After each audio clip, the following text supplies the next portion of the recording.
Welcome to our YouTube channel. Today I will talk about how to use H1 virtual data room. So let's start. How to use H1 virtual data room.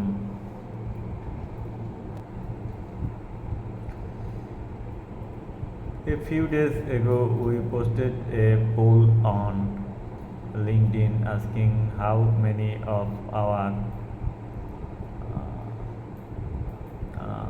connections had used a virtual data room video. So far, the most surprising result is that 23% had no idea what a virtual data room is. So I thought it would make sense to briefly go through this and also add a few thoughts to how H1 videos are best being used in practice. So here we go.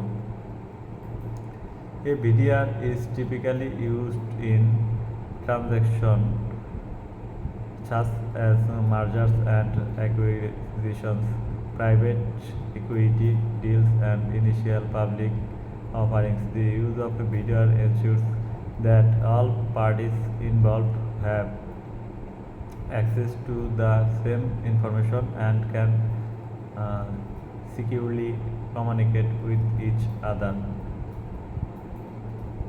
So great, someone has shown interest in potentially acquiring your business. Perhaps you have already signed some initial non-binding letter of interest, LOI, or similar document. And next step is initiating the due diligence phase. Due diligence DD is an investigative process that a business often undertakes to protect itself from potential legal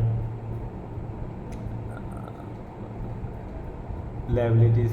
The process usually involves a review of company's contracts as well as a preview of both public facing data and any other information that could be relevant to potential legal claims. Additionally, the process may also include interviews with employees, customers, and other third pairs. In its essence, it's a way for a potential buyer go. I to ahead. That's it. Hopefully you all understand it. So please subscribe our YouTube channel.